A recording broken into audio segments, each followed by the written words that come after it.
Oremos, listos, buenas noches. Padre, que estás en los cielos, Señor, te bendecimos en esta noche una vez más.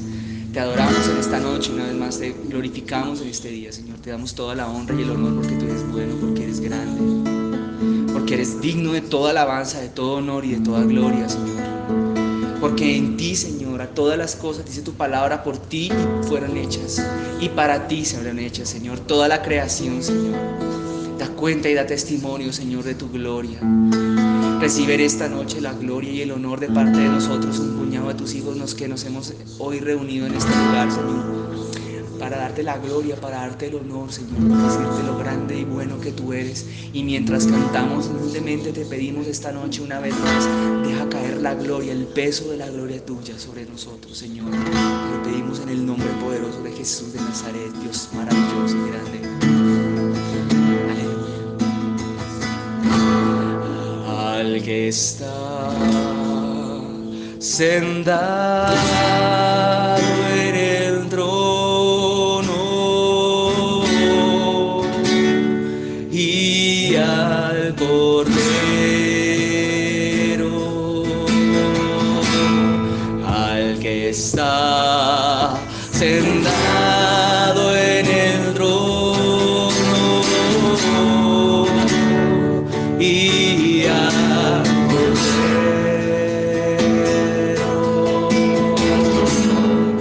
al que está sentado en el trono y al Cordero, al que está sentado en el trono y al Cordero,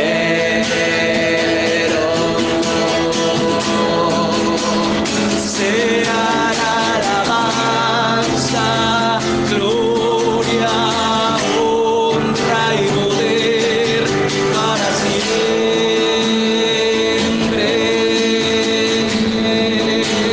Sea la alabanza, gloria, honra y poder para siempre. Al que está sentado en el trono y al Cordero y al Cordero, maravilloso, al que está sentado en el trono y al Cordero y al Cordero,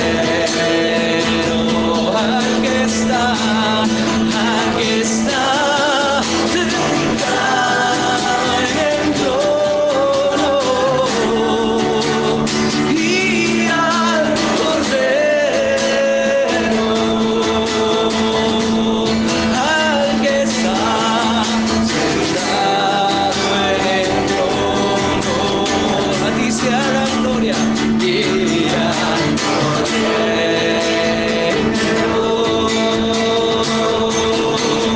sea la alabanza, gloria, honra y poder para siempre.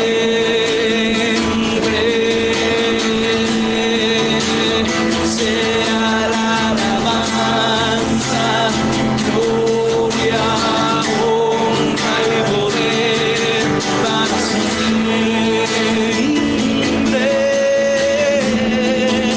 Sea la alabanza, gloria, honra y poder para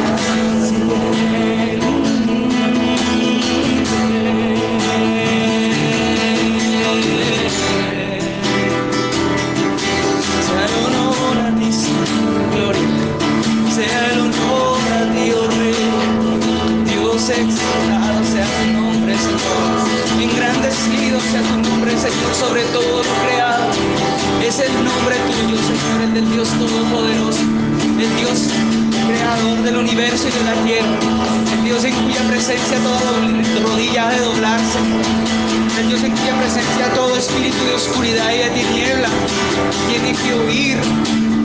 Este nombre invocamos esta noche, el nombre de Jesús de Nazaret, también llamado el Cordero de Dios inmolado, pero que vive y que está como inmolado pero de pie. A Él exaltamos, Señor, nos unimos nosotros mismos esta noche con nuestra alabanza, con nuestra adoración. Aquel que está en el cielo, aquel que vive y que reina, y que su gloria esta noche misma también llene esta casa, nos llene a nosotros, así como llena toda la tierra, dice la palabra, Señor. A nosotros, Señor, sobre nosotros, sobre nuestra carne sea derramado esta noche de tu Espíritu, Rey. Aleluya.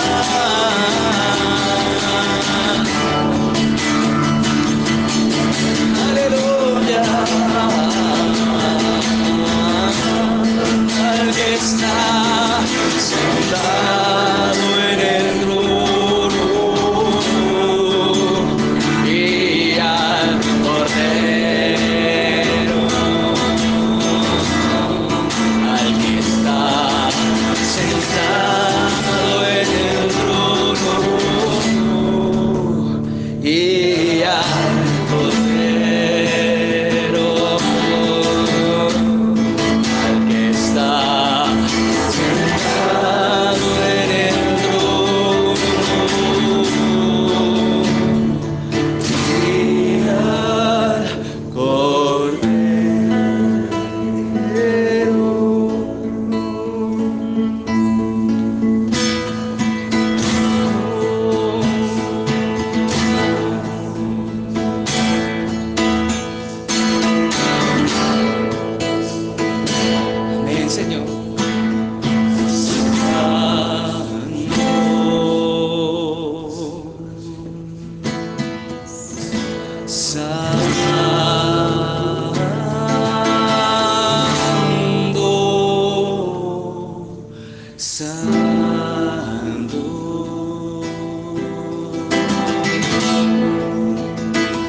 sopla, como dice tu palabra, de los cuatro vientos, Señor, sobre todo valle que hubiere, Señor, sobre todo un hueso seco que hubiere, Señor.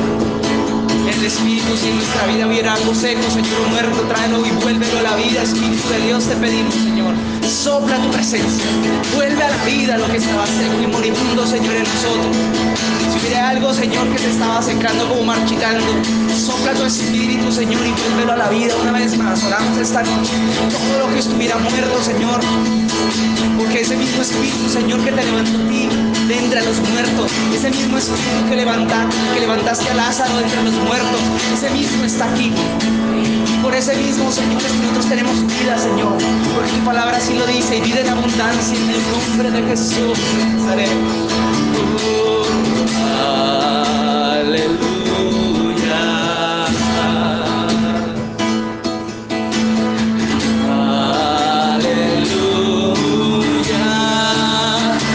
Su poderoso Rey. Aleluya.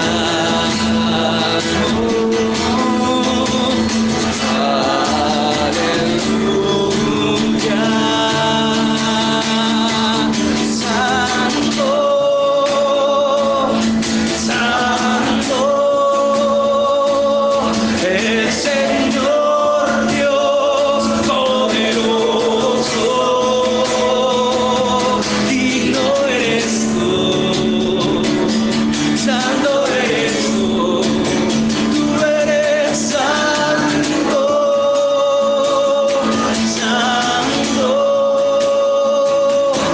el Señor Dios poderoso,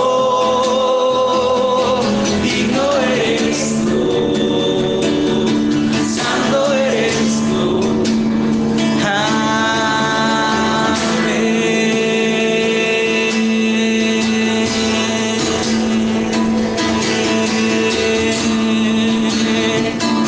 Oh, amén.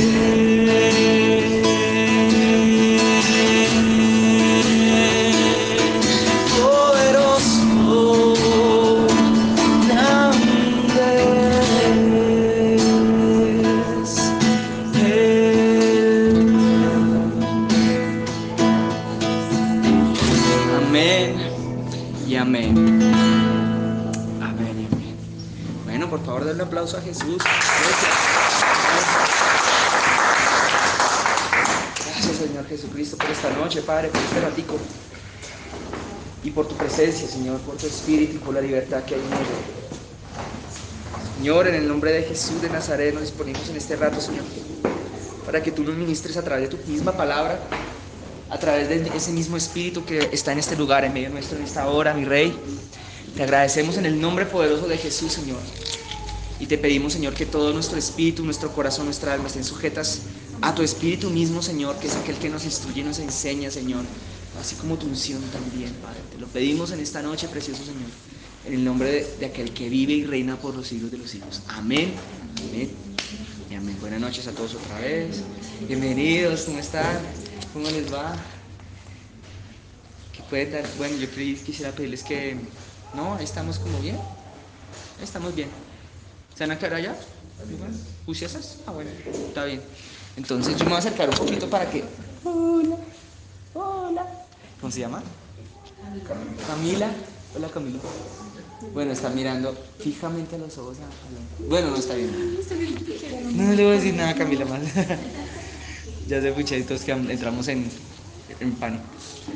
Bueno, yo me voy a acercar un poquito. Ustedes también pueden. 1 milímetro hacia acá. Bueno, sí, 1 milímetro y un poquito más.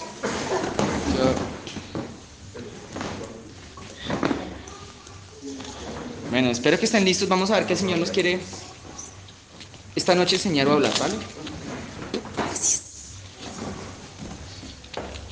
Espero que estemos listos, pues.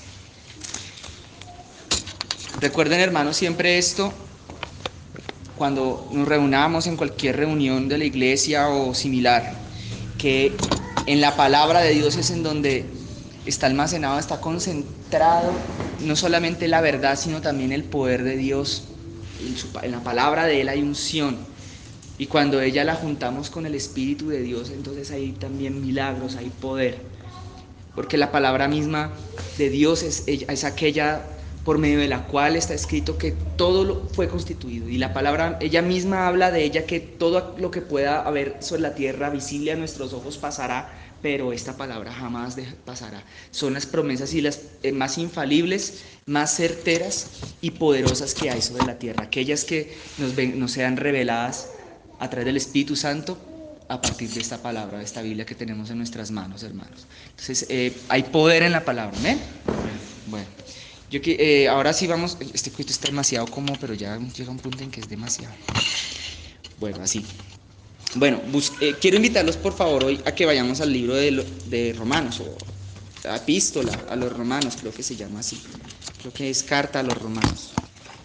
Si me acompañan por favor antes que termine de ajustar este coso. Romanos, y yo la busco también acá. Y hoy aprovecho nuevamente para hacer esta petición muy especial de corazón cuando alguien necesite preguntar algo. Hoy es más chévere cuando lo preguntan los viernes, así como estamos hoy aquí, como más cerquita, ¿sí? Pregunten, no tengan temor, no tengan pena. No importa que la pregunta sea algo obvio o algo demasiado complejo, ¿vale? Y ahí miramos y la vamos respondiendo. Obviamente, si tienen algo que comentar, contar, pues tanto mejor, ¿sí? No importa, pero siéntanse con toda la libertad esta noche de expresarse, pero en especial cuando hay dudas, cuando hay preguntas de cosas bíblicas, porque a partir de ahí muchísimas cosas Dios también nos puede hablar a nuestras propias vidas, a todos nosotros, ¿vale? Yo les dije Romanos, pero no les eché el capítulo, es 12. Es uno de mis capítulos preferidos, de hecho, para mí, de este. Nunca leí que era Romanos es epístola o es carta, no tengo claro. No me sale. Bueno, creo que es carta a los romanos. ¿Ustedes saben por medio de quién fue escrita Romanos? ¿Quién se sabe eso? ¿Lucas? No, él no la escribió. Pablo, el apóstol. Muy bien. Pero es que podíamos hablar. Claro. Resulta que me dio una película en Omni y era una película de Pablo. Entonces, en la película muestran que Lucas era el escribano de él. Ah, el escribano, era Lucas. Uy, eso sí, está muy interesante. Tal vez no sale. Perdón, me recuerdo. Sí. Que él, mientras estuvo Pablo en la cárcel, Lucas Sí. lo visitaba y era el que escribía que recogía las cartas. lo que necesitaba ahí Pablo. Uy, súper chévere. Muy bonita la película. Bueno, aquí me sale algo en Romanos 16, no lo busquen, pero en Romanos 16 al final dice que son varios los que intervinieron en su escritura.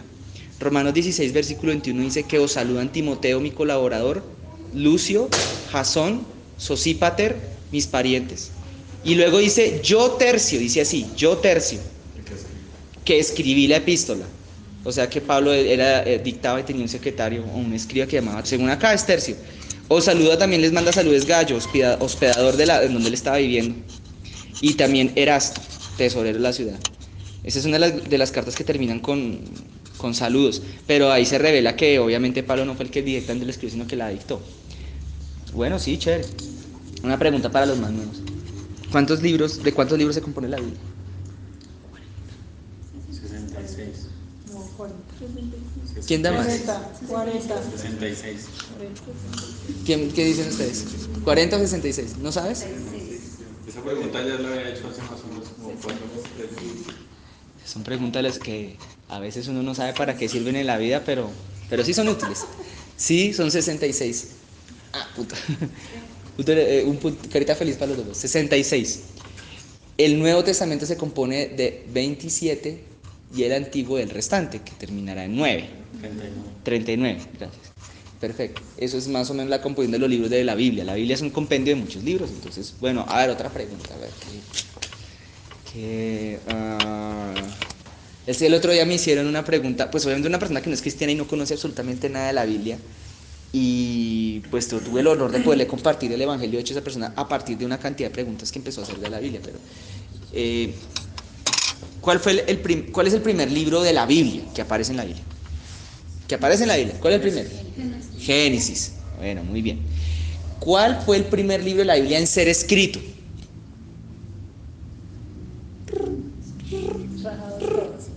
¿No lo sabían? No. Pues dice que el Antiguo Testamento dice que lo comenzó a escribir Moisés, ¿no? Sí, pero el libro más antiguo de la Biblia se lo atribuyen a Moisés, pero no se sabe a ciencia cierta quién lo escribió. Pero se lo atribuyen a Moisés. Y no fue Génesis. Tampoco. Bueno, pista. A los que ya saben un poquito. En ese libro, el protagonista del libro dice las siguientes palabras, 2 puntos. De oídas te había oído, más ahora mis ojos ven. Job. Sí, muy bien. Punto para Angelita. Job. Ahora, ¿por qué aparece Job por allá en el número 30 o algo así? ¿Por qué? ¿Y por qué no está de primeras? Porque los libros de la Biblia no están en orden cronológico. Los libros de la Biblia están en otro tipo de orden. ¿Me permiten dedicarle 5 minutos a esto? Están en otro orden.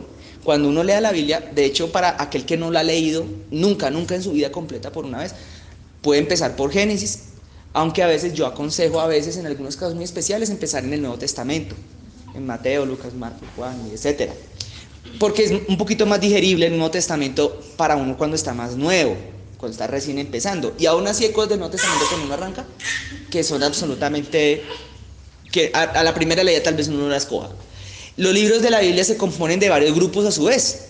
En la primera subdivisión se llama Antiguo y Nuevo ¿qué? Testamento. Y en el Antiguo Testamento los primeros 5 libros forman un paquete. ¿Quién sabe cómo se llama ese paquete? Los primeros 5 que aparecen, ¿no? El Pentateuco. ¿Y a quién se le atribuyen? Ustedes lo dijeron ahorita. A Moisés.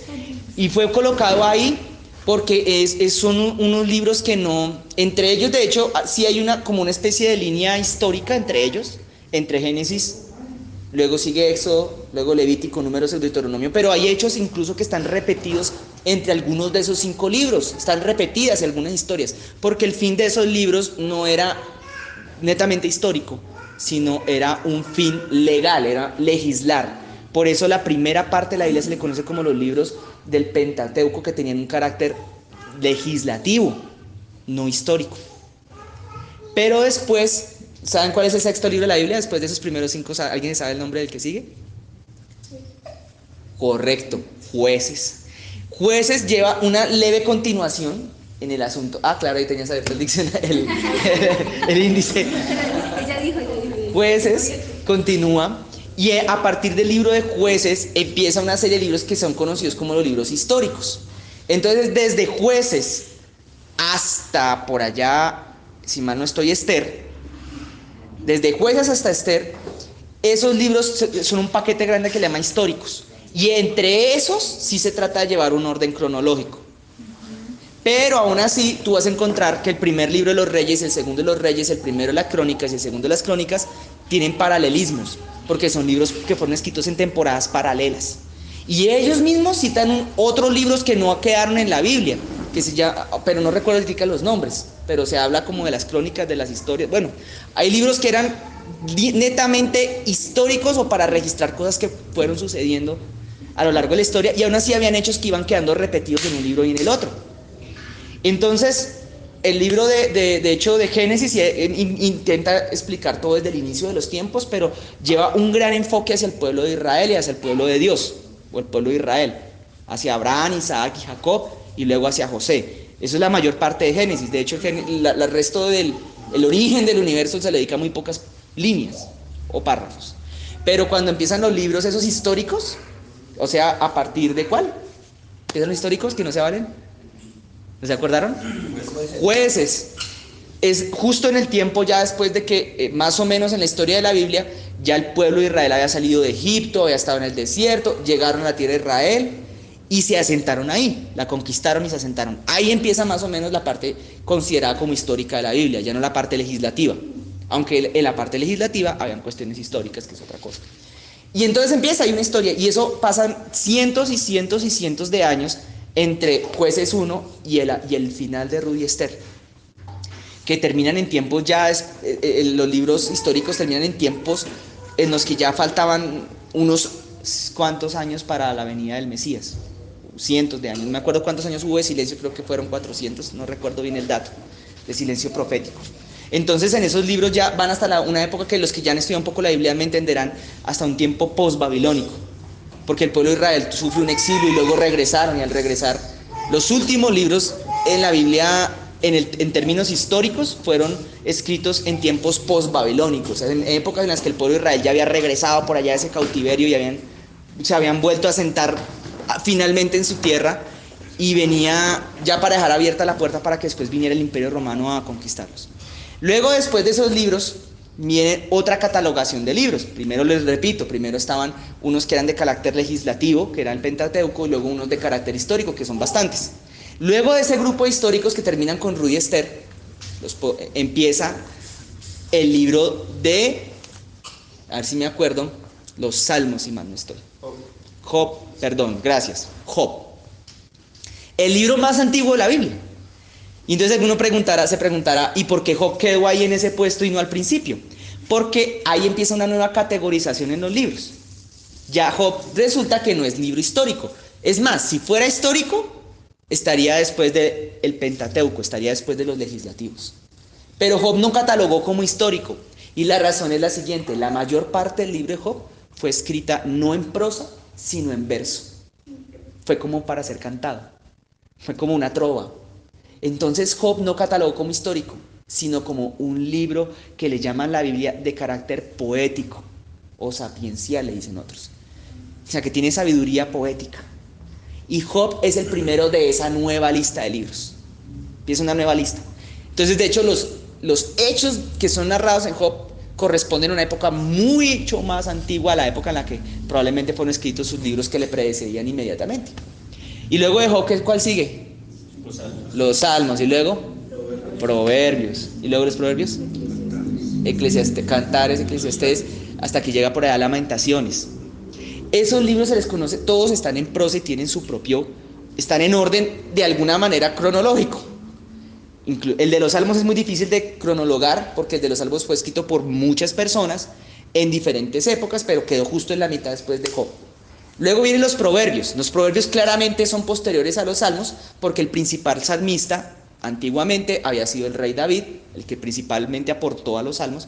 Pero en cambio el libro de los Proverbios, ¿quién lo escribió? Nada más y nada menos que el hijo del rey David, que se llamaba ¿cómo? Salomón. Salmos, Proverbios. Luego viene por allá el Cantar de los Cantares. ¿A quién se le atribuye el Cantar de los Cantares? Al mismo rey Salomón. Y luego ese también está en verso. Y luego por allá viene uno que llama Lamentaciones. ¿Saben quién lo escribió? Jeremías. Jeremías es todavía aún más posterior al rey David y al rey Salomón.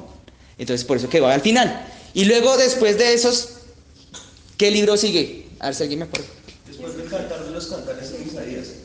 De los profetas mayores. Perfecto, Diego lo dijo, exacto. Ahí viene exactamente un nuevo grupo de libros conocido como el grupo de libros de los profetas mayores.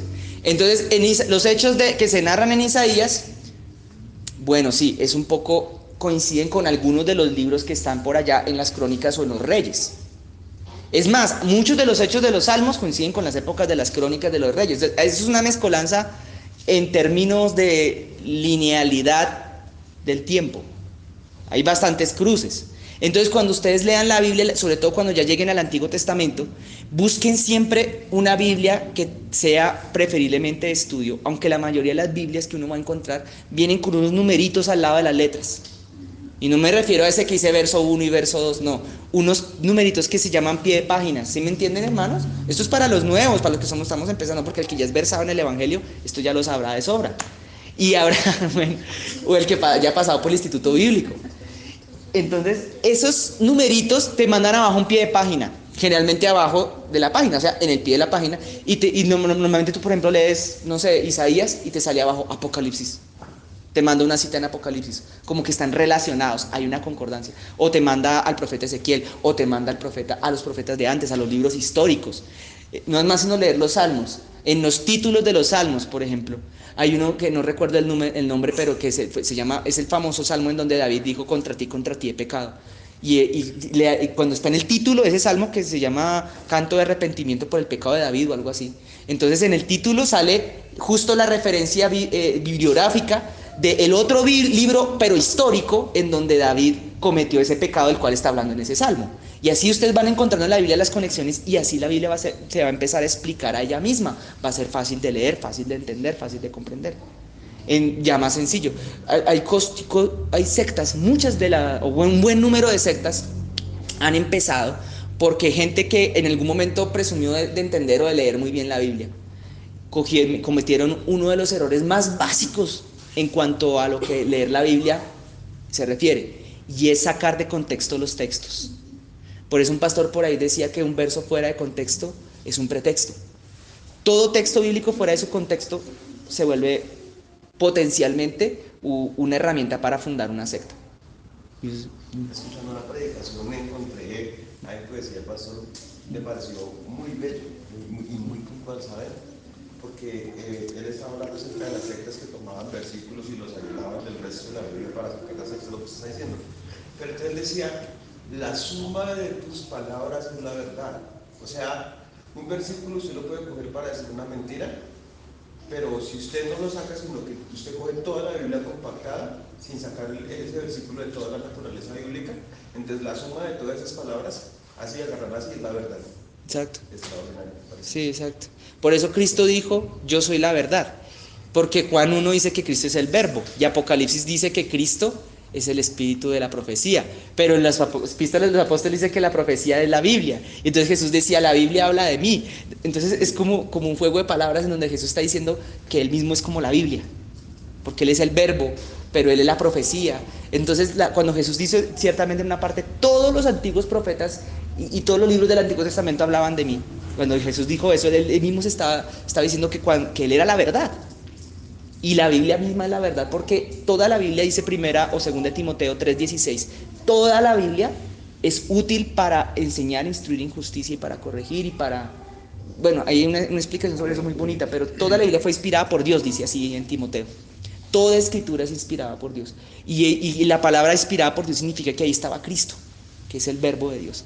Entonces, si alguien quiere comprender y entender y estudiarla a fondo, trate de buscar las correlaciones bibliográficas que hay. Y una vez con mi esposa tomamos hace varios años la decisión, una vez me acuerdo para un fin de año, de leer, dijimos vamos a leer el Nuevo Testamento, empezamos a leerlo los dos, verso por verso, y a desglosarlo. Llegamos a Apocalipsis, y una de las sorpresas que yo me llevé, la primera vez que lo estudié, porque yo ya lo había leído varias veces, pero que lo estudié con mi esposa, fue que Apocalipsis, o sea, yo no había hecho cursos bíblicos para ese entonces, ni nada de esas cosas, hermanos, nada de eso, leyéndolo de manera muy sincera y con el Espíritu de Dios. Toda la doctrina que nos habían enseñado en la iglesia era correcta, lo comprobamos, ¿no? O sea, todas esas otras doctrinas extrañas, como por ejemplo la de los testigos de Jehová, como por ejemplo la de los mormones, se caen de su propio peso ante la luz y la verdad de la palabra de Dios. Por ejemplo, nomás leyendo Apocalipsis, que son de hecho sectas que inician su doctrina y su error basándose en textos de Apocalipsis, pero uno mira el texto y uno lee el contexto de ese texto y resulta que hay versículos que están citando al Antiguo Testamento y uno va y lee en el Antiguo Testamento qué es lo que está sucediendo y uno tiene una comprensión súper amplia que era lo que quería decir eso. Para poner un pequeño ejemplo de aquello que nos pasó, llegamos a la conclusión, estudiándola así súper concienzudamente, de que el arrebatamiento y el rapto va a ser después de la séptima trompeta, no antes. Que llegamos a la conclusión de que los 144,000 sellados no son la iglesia, como creen por ejemplo los testigos de Jehová. Está clarísimo, uno lo lee, está supremamente claro, pero no cuando solamente lees Apocalipsis, sino cuando por ejemplo lees y buscas los versículos con sus pies de páginas y vas a los textos bíblicos de la antigüedad. Entonces uno va a la antigüedad y dice, los 144,000 era una profecía del Antiguo Testamento, y decía que eran personas que iban a habitar adentro de Jerusalén, que iban a ser judíos de allá, que iban a estar metidos en Jerusalén en una época que Jesús les llamó, y el profeta Daniel, la abominación desoladora. Y cuando Jesús habló de la abominación desoladora, Jesús dijo, el que lea entienda, el que entienda el asunto se entiende, el que no, porque no lo voy a explicar ahorita. O sea, son cuestiones que se clarifican de una manera muy, muy, muy fácil cuando tú lees la Biblia en contexto. Y luego que vino después de los profetas mayores, los profetas menores. O sea, empieza Isaías, Jeremías, Ezequiel y Daniel son conocidos los profetas como profetas mayores. Y la palabra mayor significa extenso. Profetas extensos, profetas que se tomaron muchas hojas, muchos rollos, no por más, no porque sean más importantes. Luego vienen los profetas menores, ¿sí lo sabían o no? Que empiezan con el profeta Oseas. Ese cuento del profeta Gomelo no entiendo por qué lo sacan de ahí, pero dicen que Oseas, Joel, Amós, Gomelo, yo no sé por qué dicen eso. Oseas, Joel, Amós, Abdías, Jonás, Miqueas, Nahum, Habacuc, Sofonías, Ageo, Zacarías y el último profeta del Antiguo Testamento, ¿cuál es? Los que tienen la Biblia abierta ya se dieron cuenta el índice, Malaquías. ¿Cuál es la última, si miran en sus Biblias, cuál es la última palabra del Antiguo Testamento? Maldición, dijo usted, ¿cierto? Maldición. ¿Cuál es la última palabra del Antiguo? Maldición. ¿Y cuál es la última del Nuevo? Exacto. O sea, bendición, porque ¿y ustedes saben qué significa amén? Tiene muchos contextos. Tiene mucho significado. Bueno, según Apocalipsis, uno de los nombres del Señor Jesús, si mal no estoy, saco Apocalipsis 2, uno de los nombres del Señor Jesús es el amén. O sea, el cumplimiento de toda promesa enviada de parte de Dios. Y luego ya viene la segunda parte de la Biblia, después de los profetas. Obviamente, ustedes miran, los profetas mayores y menores están partidos en diferentes épocas históricas también. El Nuevo Testamento está dividido también, tiene sus subdivisiones, un poquito más sencillas. Los primeros 4 libros se les conoce como los evangelios. Pero si yo quiero ser riguroso con la terminología, no debería decir los evangelios. Porque miren, ustedes abran sus Biblias y abran la hoja donde dice Mateo. Y ahí dice al principio, el santo evangelio de nuestro Señor Jesucristo según Mateo. Entonces, ¿cuántos evangelios hay? 1, el santo, según de nuestro Señor Jesucristo. Y luego el segundo libro del Nuevo Testamento se llama Marcos. Y ahí dice, el santo evangelio de nuestro Señor Jesucristo según Marcos. O sea, es la misma historia contada 4 veces desde 4 perspectivas diferentes. Pero es un solo evangelio, no hay muchos, sino uno, verdadero. Y luego viene el único libro histórico del Nuevo Testamento. ¿Cuál creen que es? Los Hechos a los apóstoles. Perfecto. Y luego vienen las cartas del apóstol Pablo. Las cartas y las epístolas de los apóstoles. Que esas van desde 1 Corintios hasta prácticamente Judas. Terminan por allá. Y el único libro profético del Nuevo Testamento, ¿cuál es? Exacto. ¿Y por qué cataloga como profético? Porque está lleno de profecía, no cuenta tantas historias. Son profecías. Ahora, yo les pregunto una cosa, hermanos. Apocalipsis, de hecho, se autodenomina libro profético. Cuando Juan escribe, o Dios le dice a Juan que escriba, maldito aquel que le agregue algo, le quite algo a este libro de esta profecía. Haciendo referencia a Apocalipsis y al resto de la Biblia. El libro de Apocalipsis, ¿cuál es la última palabra que termina? Amén. Listo. Muy súper bien, ¿cierto? Listo, vamos a pasar ahora sí. Ya, estas cosas yo no sé por qué son a veces tan útiles, pero Romanos 12 les dije, ¿cierto? Bueno, que sea de provecho esta palabra el día de hoy. Ahora sí vamos a leerla, a escudriñarla, ¿vale?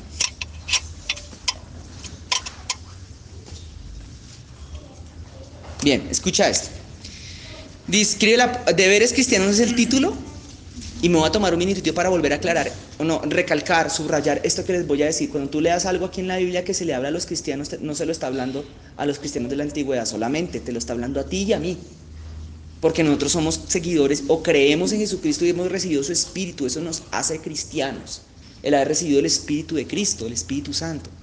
Entonces cuando aquí diga, así que hermano, nos lo está diciendo también a nosotros, el apóstol. ¿Vale? Dice que os ruego, por las misericordias de Dios, que presentéis vuestros cuerpos en sacrificio vivo, santo, agradable a Dios, que es vuestro culto racional. ¿Me van siguiendo, no? Bueno, hay un ruego, es una petición que el apóstol está haciendo casi que con las 2 manos así, por favor.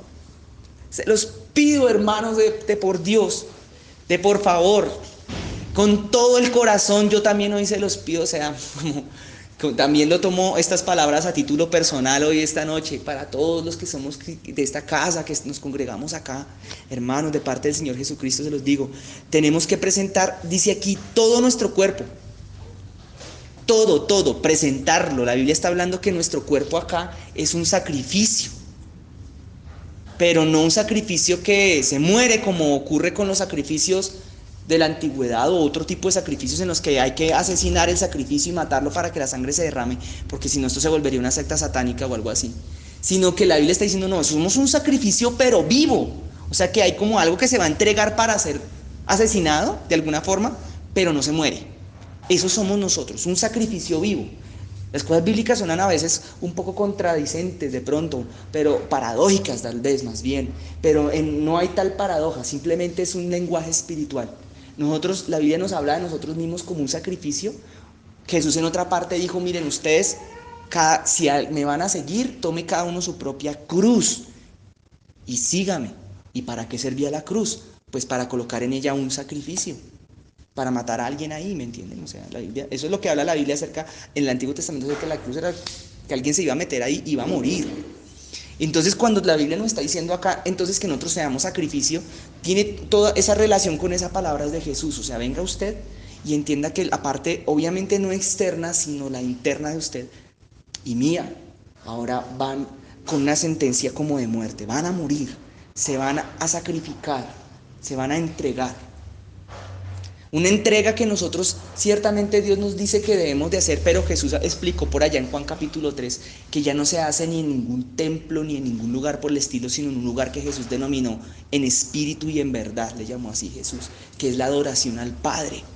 La adoración es eso que aquí en este texto el apóstol está llamándole sacrificio, porque si tú lees el Antiguo Testamento, los sacrificios eran una forma de adorar a Dios, más bien la forma de adorar a Dios era a través de entregar sacrificios, pero ahora los sacrificios cambiaron toda vez que Jesús se colocó a él mismo como el sacrificio más grande para el perdón de todos nosotros. Entonces Dios nos está diciendo, listo, Jesús ya se entregó, él ya pagó el precio de muerte y de sangre que hay que pagar, pero resulta que ahora Dios nos está pidiendo a nosotros que también seamos un sacrificio juntamente con él, pero no un sacrificio expiatorio. Nosotros no somos esa clase de sacrificio, sino que nosotros nos vamos a convertir en un sacrificio de alabanza, lo dice acá.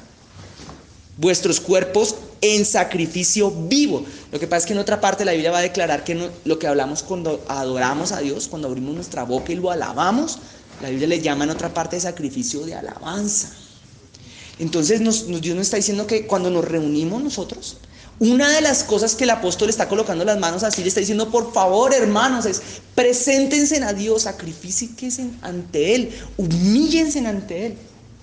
¿Me explico? ¿No?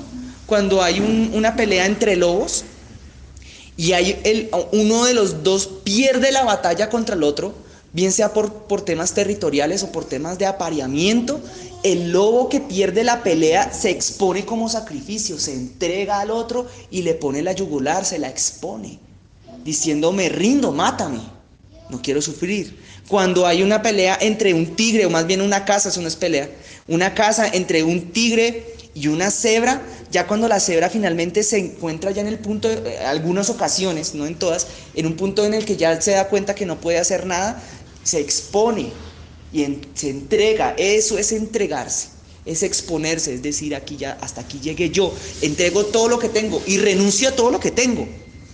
Suenan palabras como bastante grandes, bastante de pronto generales, pero esto tiene implicaciones mucho más específicas y concretas en nuestras vidas, porque esa es la esencia misma de la adoración. Cuando nos venimos y nos reunimos, cuando cantamos a Dios, eso es súper importantísimo, porque en ello es donde la presencia de Dios desciende con más fuerza y poder, es cuando nosotros no le entregamos a Él.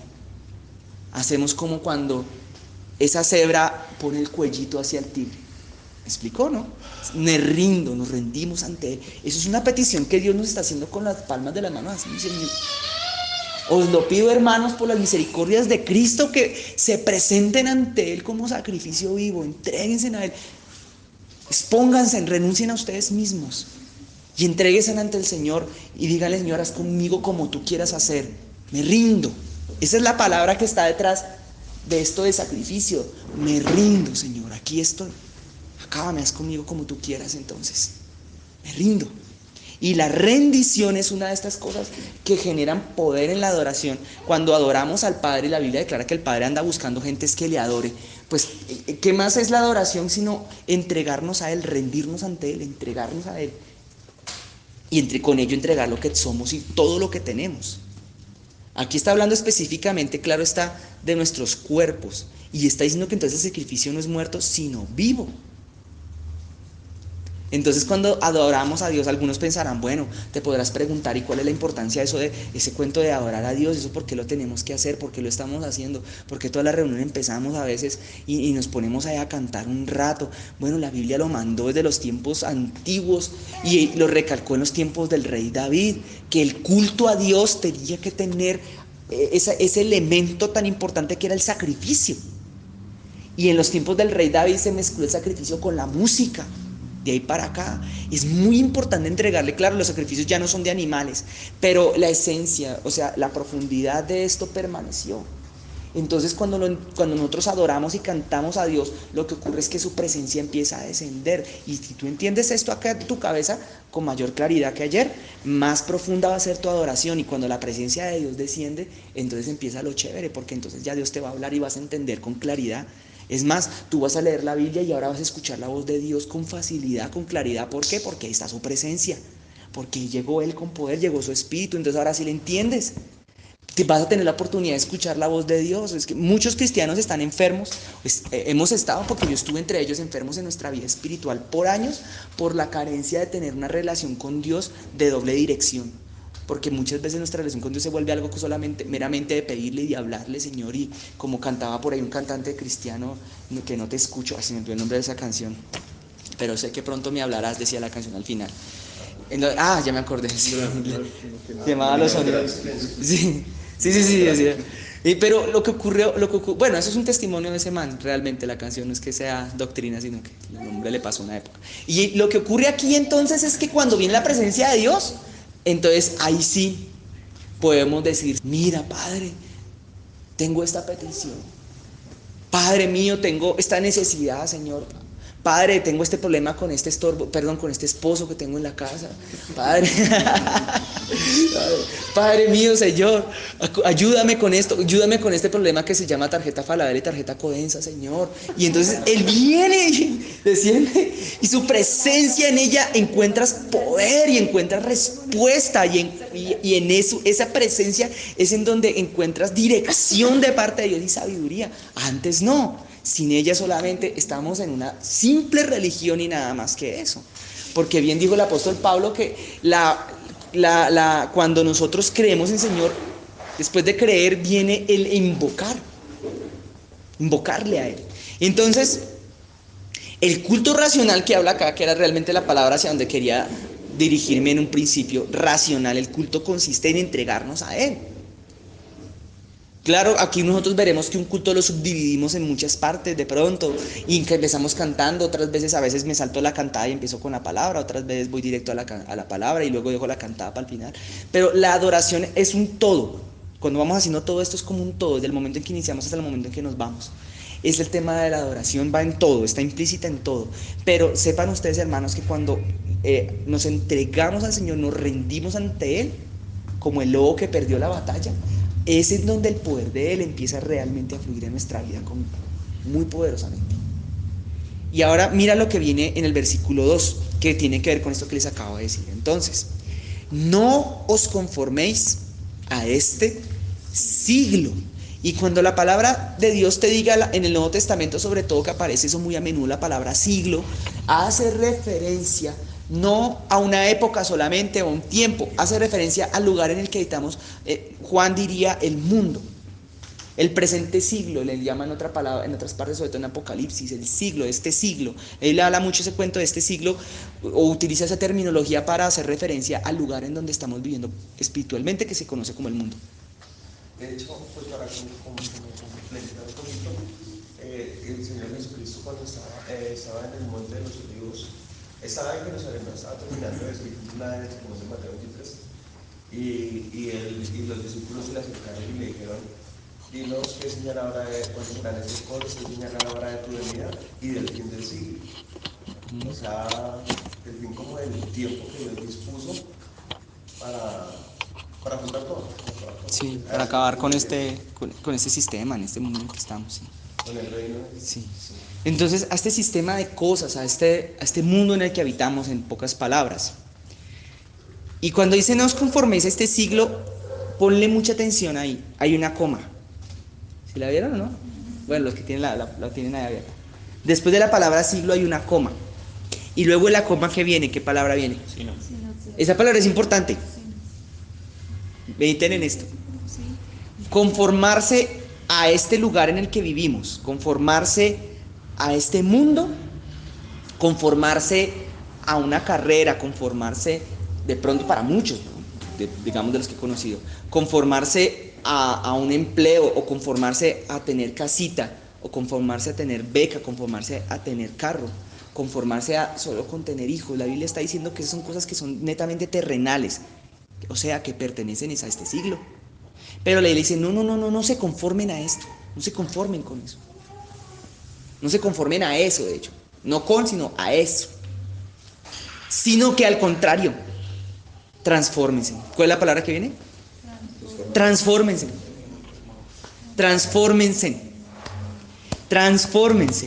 Paren ahí, esperen y mediten esa palabra, por favor, que tiene una cantidad de profundidad enorme. Jesús, cuando vino y habló un día muy especial con un prototipo de fariseo muy estudiado, pero que admiraba y amaba a Jesús, que se llamaba Nicodemo. Y cuando se encuentra con él, Jesús charla con Nicodemo, y entonces Jesús ve que como Nicodemo es como buena gente, es como chévere. Jesús tuvo varias charlas de esas dos. Entonces le dice Jesús a Nicodemo, bueno, pero te falta una cosa. Nicodemo, te falta algo. Nicodemo le dice, ¿qué me falta? Nacer de nuevo. Entonces Nicodemo, como muchos cristianos que hay todavía por ahí, estilo Nicodemos, ¿cómo así? Entonces me tengo que meter adentro del vientre de mi mamá. Entonces Jesús le dice, no, Nicodemo, ¿cómo siendo tú un maestro de la Biblia, un principiante, un maestro, no sabes todavía qué es nacer de nuevo? Se notaba que como que no le había sido revelada la Biblia. Y esa palabra que dijo Jesús allá en Juan capítulo 3 tiene que ver con esta palabra que estamos hablando hoy acá. Transformación. ¿Eso me entienden o no? Miren, un ser humano, a veces los seres humanos tenemos más bien como la tendencia de darle valor a las personas por aquello que esas personas hacen, o por una posición que han logrado tener a nivel terrenal, o en los casos aún más superfluos, por aquellas posesiones que hubieran llegado ellos o su familia a acumular. Entonces decimos, el valor de una persona está en lo que hace, en el puesto que tiene, en lo que aprendió en una universidad, y luego después de una preparación recibe un cartón que le da permiso para hacer cirugías y abrir el pecho y arreglar un corazón. Pero la Biblia dice que en eso no está el valor de una persona. Realmente el Señor Jesús enseñó que eso no era así. No son los títulos, no son las cosas que nosotros pudiéramos llegar a adquirir en esta vida lo que nos hace de nosotros grandes o pequeños, sino lo que se forja desde adentro hacia afuera. Y Jesús habla de algo mucho más profundo y radical que simplemente ser buenos seres humanos, o que simplemente hacer buenas obras en esta tierra.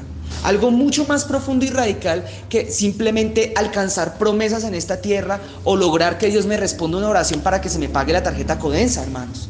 Porque es que yo pongo este ejemplo así como medio chistoso, pero ha habido muchas personas que en este siglo XXI, por lo menos, se acercan al evangelio, o algunas iglesias cristianas, solamente buscando ese tipo de cosas, una respuesta a una eventualidad, a una inmediatez de carácter de salud o económico. Y la verdad es que la diferencia con los tiempos bíblicos es muy poca en ese sentido. Muchas personas seguían a Jesús exactamente por lo mismo, porque veían que Él multiplicaba los panes, o porque veían que Él sanaba a los enfermos, o porque Él simplemente decían, uy, Jesús, que esos milagros que hacen, de pronto me le arrimo a Él y voy a empezar a andar ya no en camello ni en burro, sino de pronto en un carrito Toyota, de esos impulsados por 2 caballos de fuerza, así, y le barre. Entonces pensaron, oh, qué maravilla, voy a tener una vida maravillosa siendo cristiano, voy a ser un conquistador, ahora sí voy a ser alguien grande, puedo conquistar promesas. Y Jesús decía, no, esperen un momentito, eso no es así.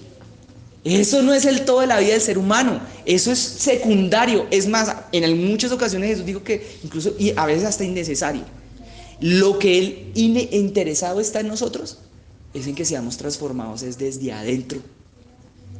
Y la transformación es lo que realmente puede llegar a traerle bendición a tu vida de una manera maravillosa y poderosa.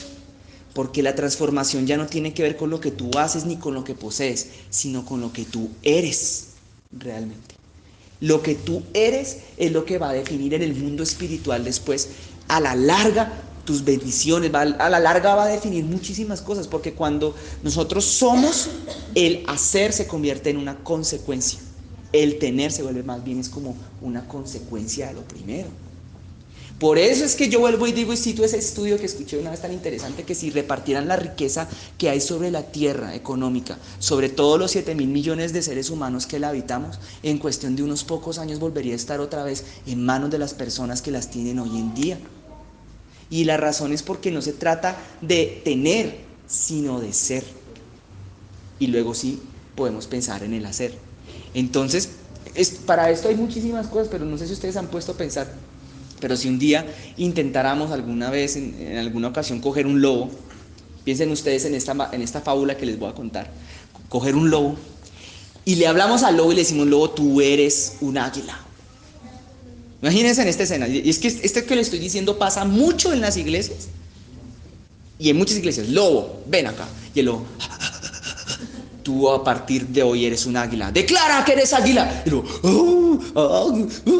no es aú, es acá, háblelo como águila, y él, declárelo, y el lobo, declaro que soy águila. Imagínense que es una fábula, ¿vale? El lobo hablaba, sí, soy águila, y el lobo, y entonces empieza el lobo a tener como ademanes de águila, porque él se empieza a creer que es águila, ¿no? Y entonces empiezan a ver a los demás lobos y dicen, ese lobo sí que se volvió como tonto, ¿no? Se cree águila y empieza a zapatear y empieza a hacer como hacen las águilas y empieza a pujar a ver si bota algún huevito. Ay, no, mentira, eso primero tiene que conseguir otro águila. Y empieza a hacer cuestiones, entonces dije, ay, ahora sí voy a volar. Pero ve la carne. Uy, ve la carne de oveja al lado y uy, ven las ovejas para allá pasearse por la iglesia y se pasa saliva, pero ay, no, verdad que yo soy águila, yo no me alimento de oveja. Y vuelve otra vez y eso es la religión, hermanos. Pero no, le dicen, no, tú ya no eres lobo, eres un águila y vas a volar por las alturas.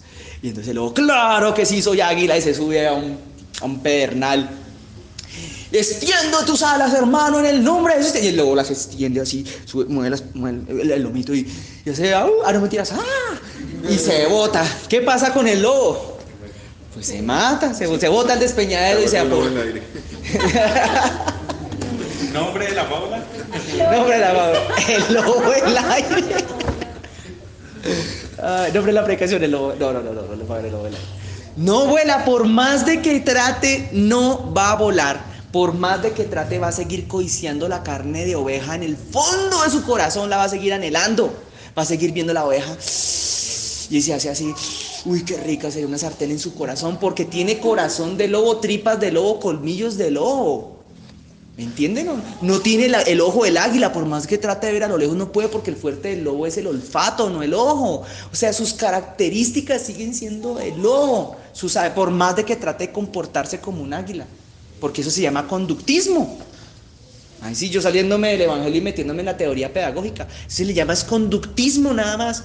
Y es iglesias cristianas, no, el mundo lleno de gente tratando de comportarse como algo que no son. Pero cuando llega el momento, y eso le pasa a gente, por ejemplo, que se gana la lotería a veces y después terminan como un marrano revolcado en el lodo. Al cabo de la vuelta de los años otra vez endeudados, otra vez con la codencia y con la falabela encima ahí llamándole y golpeándole en la puerta. ¿Qué pasó? ¿Sí? ¿Ustedes han recibido ese tipo de llamadas? Muy buenas tardes, don Alejandro Uribe Martínez, ¿cómo se encuentra en el día de hoy? Y una vez llamé a mi hermana y le dije esas palabras, buenas tardes, señora Angélica Uribe, ¿cómo se encuentra usted en el día de hoy? Me cuenta. Yo dije, hasta China. No, soy su hermano, olvide Marqués, soy su hermano, tranquila. O sea, que ya le pasó. Bueno, en fin. No, hermanos, y eso es lo que ocurre, porque no hay, y más, muchas veces Dios mismo se detiene y no te bendice, ¿sabes? Prefiere no bendecirte, porque Él sabe que no estás preparado para recibir ciertas bendiciones, porque las vas a tomar como si fueras un lobo y no como si fueras un águila. Porque Él primero está interesado es en que tú te conviertas desde adentro en una nueva criatura, dijo Jesús. Y cuando es una nueva criatura desde adentro, ahí se dice, listo, mijo, ahí sí te bendigo. ¿Por qué? Porque estás listo para recibir esa bendición y la vas a manejar con sabiduría. Ahí sí te doy ovejitas, porque ahora sí las ovejitas las vas a poder, la lanita la vas a poder, no, si no las vas a mirar y te vas a chorrar, la llevo así, y así hay lobos por todo lado. Y ustedes creen que, no, hermanos, eso es así. Y a veces el tema, muchos lo toman como una cuestión solamente como de sugestión, o sea, muy sugestiva. Ay, no, yo me voy a volver un millonario ahora sí. Pues soy un hijo de Dios, soy un hijo de Cristo, ahora sí. Pero ¿qué va? El primer problema se le sale lo lobo. A la primera circunstancia se les sale. Y Jesús está diciendo acá, bueno, el apóstol, el Señor nos está hablando, está diciendo, no, hermano, no se conformen. Primero transfórmense.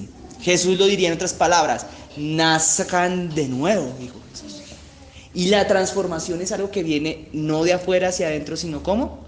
De adentro hacia afuera. El problema de algunos pseudocristianos también que hay es que ellos, alegando a este argumento, dicen, ay no, uno puede seguir siendo lobo porque el cambio viene hacia adentro. Pero la Biblia lo que nos va a enseñar es que el cambio viene hacia adentro, pero después se va manifestando hacia afuera. Un cambio falso es aquel que dice que siempre cambia desde adentro porque Dios mira el corazón. Entonces todos los cambios vienen adentro, pero nunca cambia afuera, nunca por fuera.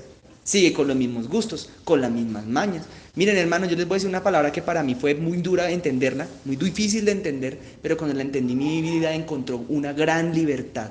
Y era que una persona que nace de nuevo no practica el pecado.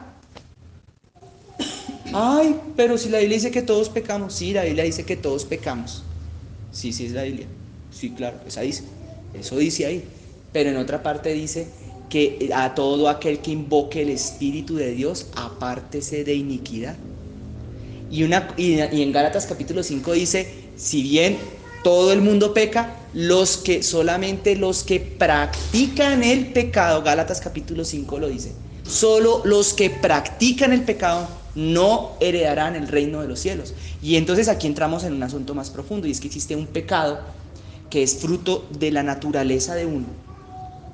¿Entienden? Que se convierte en hábitos o en pecados consentidos. Entonces la Biblia nos va a enseñar en Santiago que nosotros no debemos consentir el pecado, que tenemos que rechazarlo, odiarlo, arrepentirnos, como habló Juan el Bautista, arrepentirnos, cambiar como la dirección de nuestra vida, nuestros hábitos. Entonces el que sigue siendo lobo no puede. El que es lobo trata de cambiar un día, pero al día siguiente vuelve y otra vez muerde la oveja que tiene al lado. Y otro día vuelve y trata de cambiar, el día siguiente otra vez vuelve y levanta la pata y orina en un poste. ¿Me entienden o no me entienden? El águila no orina en los postes, son los lobos. Vuelve a ser lobo, ¿por qué? Porque no ha sido transformado desde adentro, sino solamente ha intentado como tener ciertos cambios en su conducta. Y eso jamás lo va a llevar a las alturas. Nunca va a poder volar, nunca. Porque Jesús dijo, no, el cambio viene desde adentro. Y entonces en el libro, no en el Evangelio, sino en el libro de Juan, en Primera de Juan, va a decir, miren, hijitos, no os engañéis, el que peca no es de Dios. El que peca, el que practica el pecado no es de Dios, es del diablo, así dice Juan. Y no es como es este asunto, porque resulta que dice que en cambio el que es nacido de Dios, dice por allá, Primera de Juan, no puede pecar, dice así, no puede. De la misma manera que el águila no puede levantar la garra y orinar en un poste, porque no es su naturaleza. ¿Sí me entienden? No puede porque le cuesta trabajo. Entonces, ¿cómo tú te vas a dar cuenta realmente que Dios está transformándote desde adentro? Cuando tú empiezas a notar que habían cosas que antes te fascinaban y un día cualquiera, ay, esta vaina ya no me gusta. Es más, así quieran, ya no me nace poner la película por eneava vez de esa de Saw 5. No me gusta ya verla. Ya saben de cuál hablo. Sí, Saw 1 una vez me la vi, señor bendito, qué cosa tan pesada. Y póngale con quién yo voy a contar la anécdota, que estamos de confianza, ¿sí? Al pastor Antonio, antes de que fuera pastor Antonio, cuando era, pastor Toñito, y a mí nos invitaron a verla. Nos dijeron, esta película tiene un final inesperado. Y la verdad es que él era antes un hombre un poquito más propenso a ciertas cosas, de pronto más abierto a ciertas cosas. Ya después fue creciendo en autoridad espiritual y muchas cosas ya se fueron dejando atrás. Pero esa costumbre de ver películas era muy, por ejemplo, muy mía. Entonces, yo venga, lo acompañaba. De hecho, eran películas más de estilo de cinearte y cosas de esas. Bendita película para ser pesada. Y llegamos, y era un viernes cuando la vimos. En la casa de un conocido, un amigo, que bien cinéfilo él.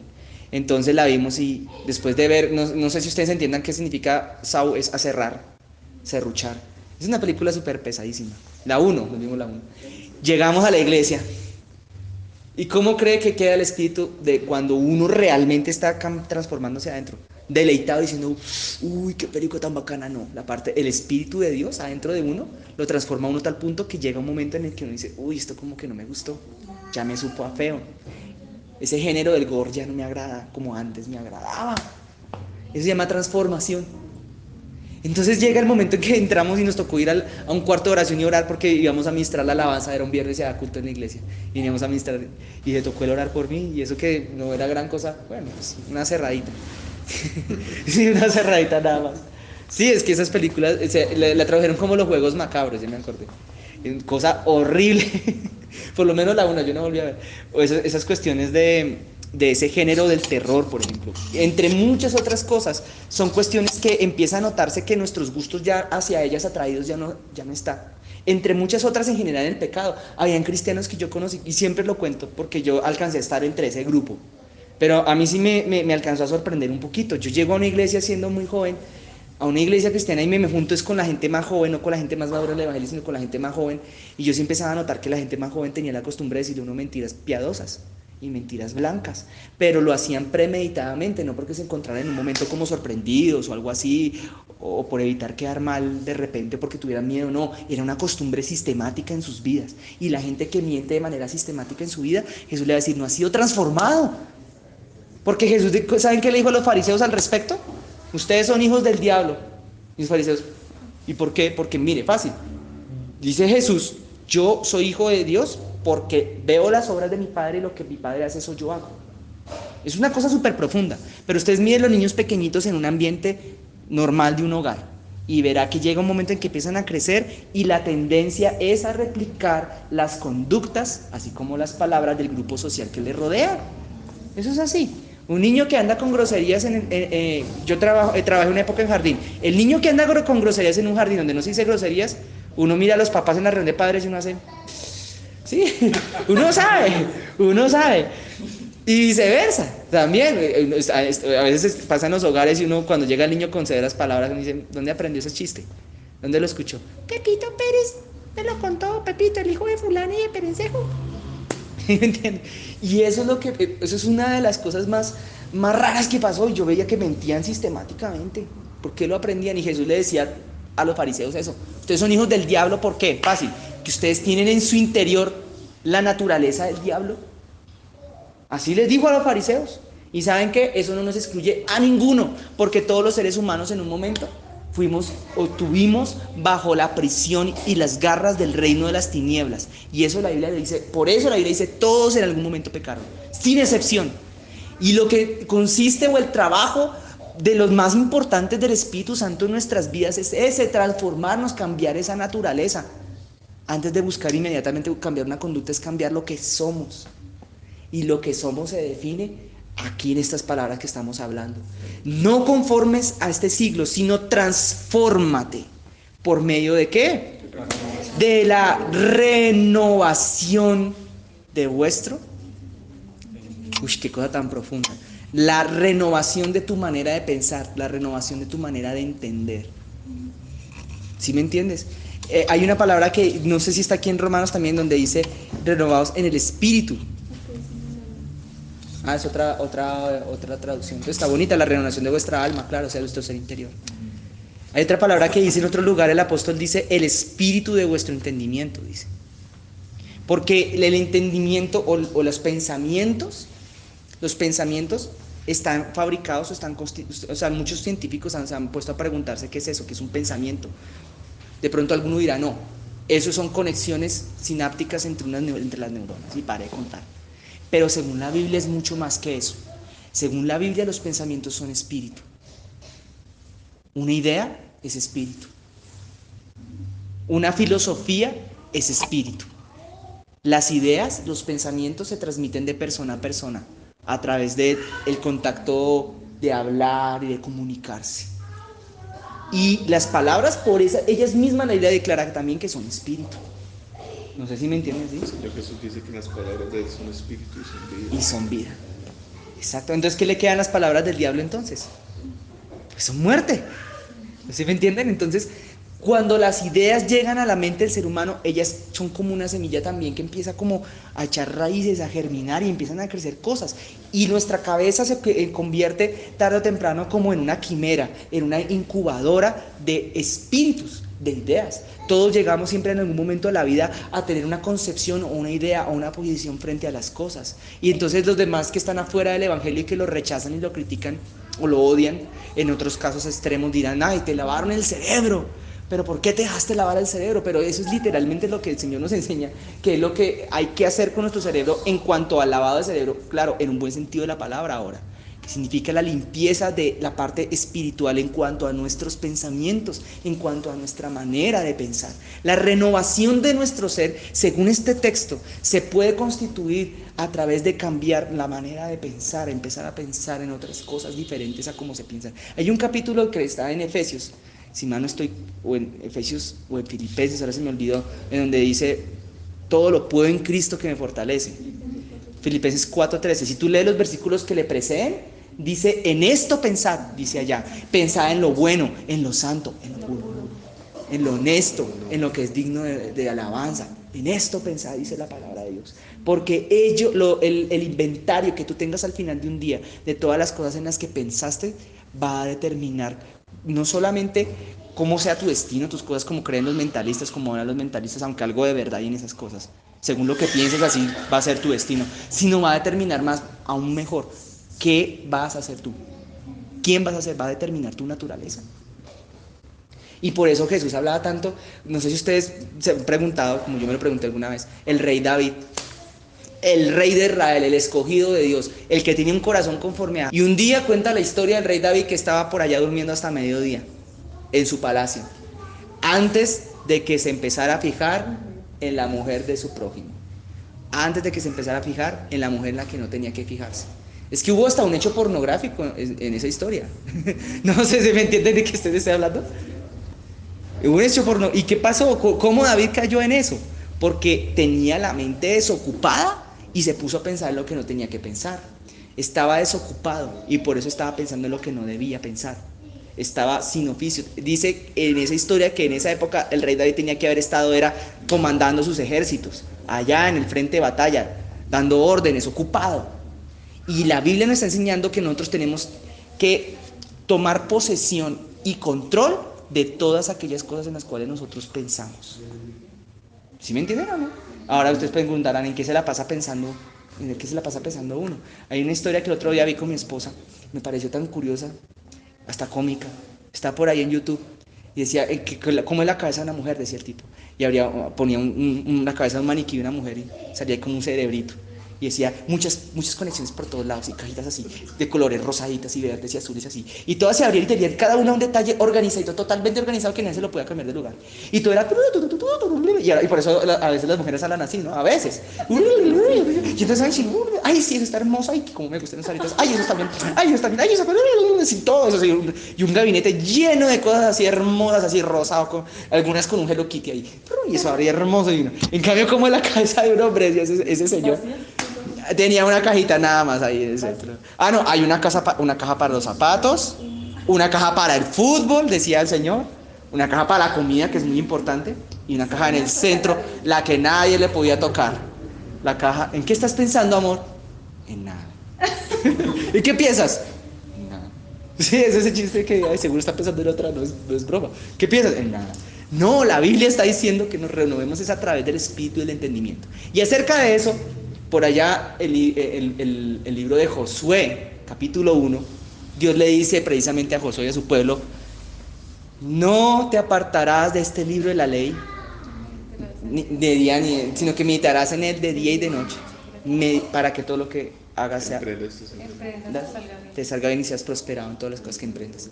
Pensar en la palabra de Dios, en las cosas de Dios, en las promesas de Dios. Cuando a usted le venga un problema, una dificultad en su vida, hermano o hermana, lo que sea, aunque bueno, algunos pensarán, yo no tengo problemas. Bueno, listo, conozca a Cristo y encuéntrese con él y vas a ver que tú eres el problema de tu vida. ¿Te vas a dar cuenta? Sí, así como me pasó a mí. No, tú te vas a dar cuenta. Sí, y la realidad es eso. El principal problema de nuestra vida somos nosotros mismos, más que nuestras circunstancias. No hay que menospreciarlas. Obviamente las circunstancias a veces son apremiantes, pero el principal problema de nuestra vida es cómo nosotros reaccionamos ante ellas. Y entonces el consejo es, hermanos, cuando venga eso, usted tome la decisión de tomar los pensamientos correctos, los pensamientos como Jesús los pensaría. Mujeres, no se vayan a poner que venga otra vez el señor de Falabella. Yo cogí la de Falabella de Cochechi solamente para poner un ejemplo. Venga el señor de Falabella o el señor de la tarjeta Codensa a llamar a la casa de usted. Y ahora sí ya nos cayó la ruina, ahora sí ya se nos vino esto, ahora sí lo va a tocar. No, hermana, piense como pensaría Cristo. Conduzca sus pensamientos, amárrelos a la palabra. No, el Señor Dios Todopoderoso me proveerá, porque dice, si Jehová es mi pastor, nada me faltará, Salmo 23, nada me faltará. Pero siempre piense pensamientos correctos y bíblicos, y su vida va a salir a flote y va a salir al otro lado. Hay un hombre que se llamaba Pedro y empezó a hundirse cuando caminó sobre las aguas, y Pedro caminó sobre las aguas y ninguno de los otros 11 apóstoles lo hicieron. Pedro sí, Pedro tenía la fama de ser ahí el lanzado, de ser el emocionalista y todo lo que quieran, pero Pedro caminó y los otros 11 no. Y cuando Pedro caminó, Señor, yo confío en ti, manda la palabra y yo andaré. Y Pedro andó. ¿Y qué pasa? Cuando Pedro empezó a ver lo difícil que estaba la tormenta, quitó los ojos de Jesús. Es como cuando nosotros quitamos nuestro pensamiento y lo desenfocamos del centro de todo, que es Cristo, y lo empezamos a enfocar otra vez en las cosas de este siglo, en lo terrenal. Si ve, ahí está otra vez el cobrador llamando, me está diciendo que me van a reportar en las centrales de riesgo y después me van a hacer un proceso prejurídico y me van a demandar y me van a quitar la casita, me van a hacer un embargo. Es un ejemplo nada más. Pues no, hermano, no piense en eso. Ahí sí coja la caja de nada. No piense en eso. ¿Saben una cosa? La Biblia dice, en paz me dormiré y así, en paz me acostaré y así mismo dormiré, porque tú solo, Jehová, me harás vivir confiado. Y una de las cosas que tiene que ver con eso es porque tú estás pensando en el Señor. Él es tu pensamiento, como dice una canción, mi pensamiento eres tú. ¿La conoces? Sí. Señor, es que es muy antigua. Mi pensamiento eres tú, Señor. En las mañanas eres tú. Mi pensamiento eres tú, porque tú me has dado la vida, creo que ese sí, porque tú me diste el existir. Y no me acuerdo qué más sigue. Entonces, esto es una de las cosas por las cuales nosotros muchas veces también fallamos mucho. Porque no pensamos en nada y caemos en ¿cómo se dice? Ociosidad mental. Ociosidad. Gracias. Ociosidad. Repeat after me, please. Ociosidad mental. Y nos volvemos ociosos mentalmente, y lo que ocasiona es que empiezan a entrar pensamientos que llevan al pecado en nuestra vida, o porque pensamos demasiado en las cosas que no tenemos que estar pensando. Y por estar pensando en lo que no tenemos que estar pensando, entonces llega el momento en el que hay que tomar decisiones y ocuparnos de los problemas, y no nos podemos ocupar. Cuando alguien tiene un accidente o alguien se cae, hay dos tipos de reacciones. La gente que queda así y la gente que empieza ambas son malas. Los que sacan el celular. Sí. Pero lo correcto es tener la mente claro cómo reaccionaría Cristo. ¿Cómo reaccionaría Él? ¿Qué pensaría Él? ¿Qué le haría Él? Eso es andar pensando en Él. Cuando tú vas pensando las cosas y vas teniendo la palabra de Dios injertada, la empiezas a injertar a través del proceso que la Biblia le llama meditación. Meditarás en esta ley de día y de noche, pensarás en ella. Ese proceso de masticar la palabra en tus pensamientos va quitándole lugar a esos espíritus que habitan en nuestros pensamientos, que son incorrectos y que nos llevan a tener una naturaleza lobística. Es que no me acuerdo del apelativo al lobo, pero sí, ¿cómo es que le dicen a los lobos? Bueno, se me olvidó. Naturaleza caída. Entonces yo no sé, hermanos, ustedes quieren, y el Espíritu Santo lo quiere más que nosotros. Yo creo también muchas veces que nosotros nos veamos y entendamos que Él quiere que nos transformemos y nos convirtamos como en águilas. Había un video tan bonito basado, de hecho, sobre ese video se basó una vez el pastor Toñito para dar una predicación que me pareció tan interesante. No la escuché, pero me la contó. Y era que había, según la National Geographic y la BBC de Londres o algo así, llegan las águilas, y cuando ya por fin, no sé, cuando llega nuestro momento también, cuando llegue nuestro momento, nuestra transformación desde adentro hacia afuera, uno empieza a notar que los gustos de uno cambian, los modales de uno cambian, los ademanes de uno cambian, a través de la transformación del entendimiento, ¿me entienden? Empieza uno como a nacer de nuevo, a través de masticar la palabra y estas cosas, de tener comunión con el Espíritu Santo.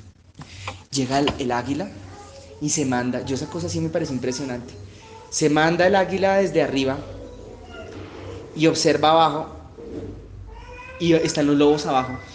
Siempre uno entiende que el lobo es un cazador, ¿no? Que el lobo caza ovejas y el lobo es el malo del paseo siempre y todo ese rollo. Los lobos son animales de manada, ¿no? Como ustedes entenderán. Las águilas son un poquitico más solitarias.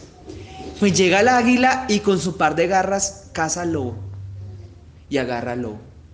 Esa cosa tan impresionante yo sí no había visto. Hay águilas que comen lobo, se alimentan de lobo y lo levantan y lo alzan o sea, tienen unas garras que hay águilas que la garra es como una mano mía o más grandes y tienen unas uñas como así, que son capaces de matar literalmente. Si lo cogen a una persona aquí el cuello, matan, o sea, es una cosa brutal y levantan el peso de un lobo, que no es cualquier perrito, no es cualquier tati, no es cualquier cosa.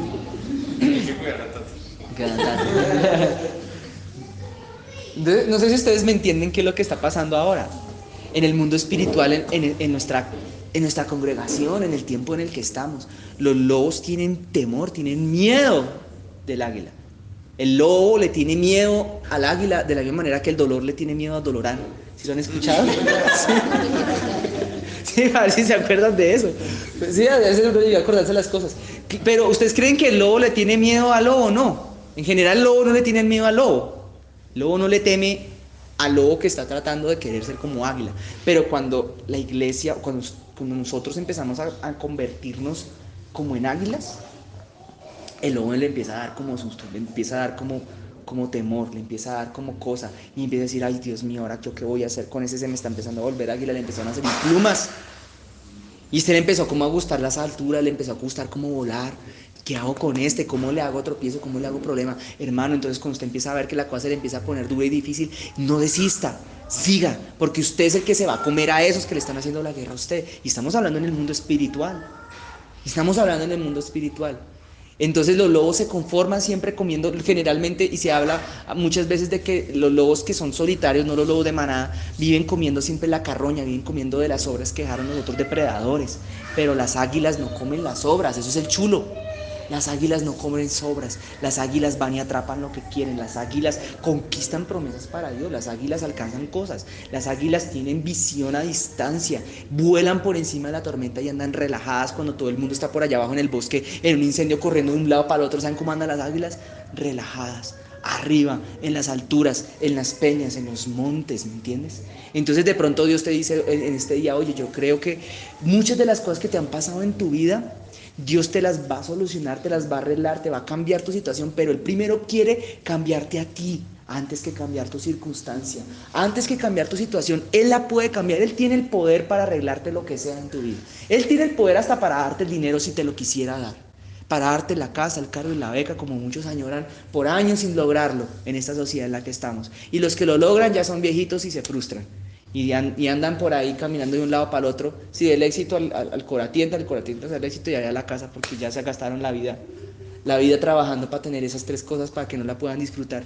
Pero en el Señor no es así, en el Señor no es así, en Cristo no es así. No es conformarnos a las cosas de este mundo, sino se trata de que Él no te puede dar lo que tú incluso anhelas y quieras, pero vuelvo y te repito, Él lo que quiere es cambiarte desde adentro. Él lo que quiere es convertirte en un águila, cambiarte esas mañas, esas costumbres. De pronto si en tu vida había cosas que tú no habías podido dejar antes. Yo puse, por ejemplo, la mentira. El Señor le desagrada profundamente, pero Él entiende también que aquellos que mienten lo hacen no solamente porque se lo propongan, sino porque en parte es su naturaleza y no lo han podido dejar por eso. Entonces Él te dice, no se trata solamente este asunto de que, ya, deja de mentir y ya. Se trata de transformarte, de que empieces a pensar de una manera diferente respecto a las cosas de la vida. Entonces Él va a producir ese milagro en ti y después cuando tú quieras mentir ya no vas a poder. Y hablando del tema de la mentira, yo sé que decir la verdad muchas veces te pone en una posición como de vulnerabilidad ante los demás seres humanos. Muchas veces te pone en una posición realmente de aprietos, porque decir la verdad, si fuera fácil, todo el mundo la diría. Pero el hacer lo correcto y lo derecho delante de los ojos de Dios, o sea, el comportamiento de águila es difícil, es complicado, pero el Señor con ello también te da las alas para salir y sobrevolar y pasar por encima de cualquier cosa que se te llegue a presentar en la vida. Hacer lo correcto siempre va a pagar, hacer lo derecho delante de los ojos de Dios siempre va a pagar, pero Él primero por eso quiere que nosotros nos transformemos, ¿me entienden? Entonces no importa lo malo que usted haya sido, No importa lo bueno que usted haya sido. Yo quería llegar al versículo que sigue, pero ya no me dio el tiempo. Dice, por medio de la renovación de vuestro entendimiento, para que comprobéis, dice ahí, cuál sea la buena voluntad de Dios, agradable y perfecta. Digo pues, por la gracia que me es dada, a cada cual que esté entre vosotros, que no tenga más alto concepto de sí que el que debe tener, sino que piense de sí con qué cosa, conforme a la medida de fe que Dios le repartió a cada uno. Eso ya es tema para otro discurso.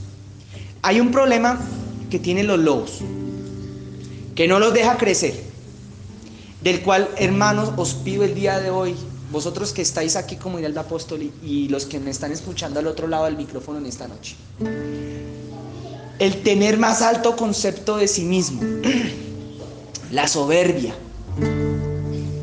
Cuando hablaba aquí el espíritu del entendimiento, de la renovación en el espíritu del entendimiento, esas palabras desembocaban en estas: no tengan más alto concepto de sí mismos, sino el que deben tener de acuerdo a la medida de fe que Dios les dio. Una de las cosas que nosotros tenemos que empezar, la última, más bien, que debemos empezar a cambiar si es que estamos empezando en el Señor y aún si ya llevamos tiempo en Él, es cómo nos vemos a nosotros mismos, es qué pensamientos tenemos de nosotros, qué es lo que nosotros pensamos de nosotros mismos. ¿Me explico? Entonces la renovación del entendimiento tiene que ver también con no tener más alto concepto de uno mismo. Es la soberbia, por ejemplo. En esta historia el lobo es soberbio, pero el águila es humilde. ¿Y qué tiene que ver la humildad y la soberbia? Que al lobo tú le coges y le hablas, le dices algo que al lobo no le gusta, ¿y qué hace un lobo? Hermano, voltea y te muerde. No sé si me explico. Al humilde tú le dices algo duro, le dices algo feo, ¿y el humilde qué hace? Exacto. No te mata, no te acaba. ¿Y qué ocurre? ¿Y por qué uno piensa con la oveja así? Porque el más alto concepto de uno mismo. Sí, hablando de...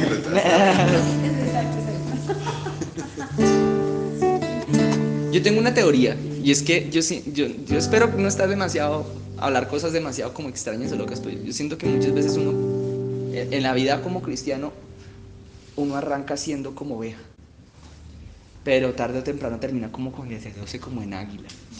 Yo lo siento como así. Las ovejas suelen ser más bien como torpes, pero ya son humildes. Las ovejas ya no son lobos que asesinan y cazan y andan todo el tiempo buscando qué comer y no, las ovejas son más bien mansas. Las ovejas dan leche, las ovejas dan lanita, las ovejas son más bien animales que les gusta más bien como sienten atraídas hacia el pasto, hacia lo bueno, hacia lo celestial, no como el lobo. Pero llega un momento, obedecen al pastor y lo siguen, ¿no? Aunque son torpes. Pero llega un momento en que yo creo, es mi teoría, que es ya Dios dice, bueno, ya no más ovejas, o sea, ya no más etapa de oveja, ya creo que es otra etapa tiempo que te empiezas a convertir en águila, o sea, de volar. ¿Sí? Ahora sí, ya de andar por tus propios medios con el Señor, conectarte ya, tener una relación directa con Él y no andar siempre hacia donde andan todos todo el tiempo, ya dejar no solamente de andar pastando, sino ahora de ir y cazar, de conquistar. No sé, uno sale de ser un cazador a convertirse en un animal de pasto, pero luego vuelve y se convierte en un cazador, pero ahora diferente. Yo no sé si siento, pero a veces pienso que eso pasa con la vida de uno como cristiano, como que uno deja de ser algo grande para convertirse en alguien pequeño como una oveja, o humilde más bien porque hay ovejas pesadas, pero luego el Señor dice, bueno, ahora ya que te volviste pequeño, ahora yo quiero volver y hacerte grande, ahora sí quiero que vueles. Entonces, por favor, cierra tus ojos para que nos podamos despedir esta noche. Yo tengo como dos versículos que me quedan dando la vuelta. Dale. Estaba pensando en eso. No, pues dale. Es que cuando usted dice que los pensamientos de uno tienen que ser buenos, bueno, lo dice el versículo, pero hay una parte de la Biblia que dice que Dios guardará en completa paz a aquellos en los que perseveran pensando en las cosas de Dios. Bueno, Sí. estoy parafraseando. Sí, tú guardarás en completa paz a todo aquel cuyo pensamiento en ti persevera. Persevera. Eso sí, mano, esto está en Jeremías. Y yo estaba Isaías. leyendo ayer en Hebreos, y había otra parte que decía que si la sangre y las cenizas de la becerra purifican los cuerpos de pecado, cuánto más la sangre de Cristo va a limpiar nuestra conciencia de pecado. Hebreos capítulo 9. ¿Cuánto más la sangre de Cristo cubrirá nuestras conciencias? Ah, no, de pronto Limpiará nuestras conciencias de pecado. Sí. Entonces, o sea, como la conciencia el pensamiento. y lo que tenemos que renovar nosotros, que es el pensamiento, son limpiados por la sangre de Cristo, ¿no? Sí, amén. Entonces a él hablaba ahí como de los dos pactos. El primer pacto no era suficiente, era imperfecto y no podía santificarnos totalmente, o sea, purificar los cuerpos, pero el alma no. Era necesario el pacto de la sangre de Jesucristo para limpiar nuestra conciencia del pecado.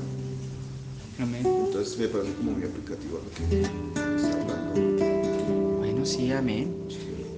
Bueno, pues ya vamos a... Ahora, ¿qué les parece? Oramos un momentito, sí, hermano. No se vayan a ir sin recibir una porción del Espíritu esta noche.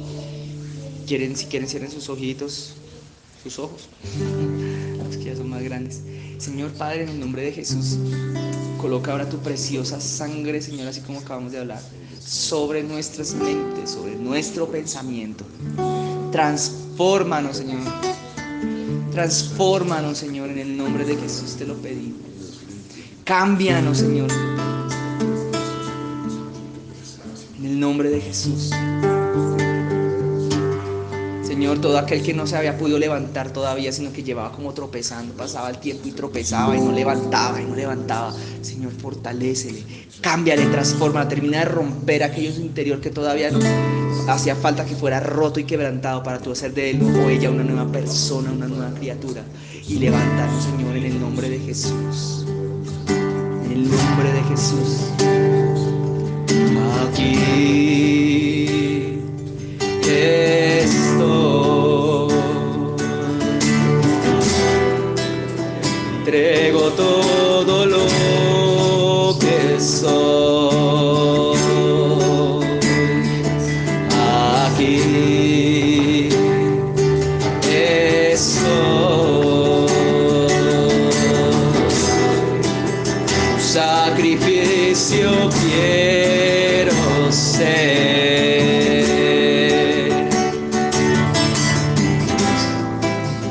Toma mi ser, mi vida yo entrego a ti, porque tú eres mi Dios, tú eres digno de adoración y una ofrenda de amor seré para ti,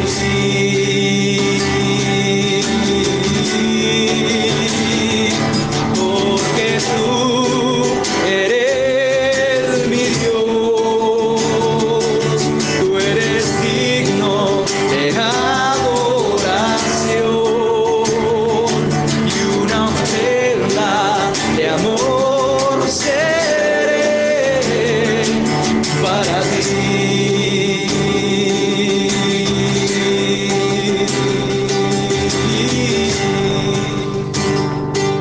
Amado Rey, te pedimos, Señor, llévanos en paz, llévanos en seguridad en nuestra casa, en nuestro lugar, donde nos dirijamos, Señor, esta noche. Guárdanos y protégenos con tus ángeles, guárdanos y protégenos con tu espíritu y tu presencia en esta noche.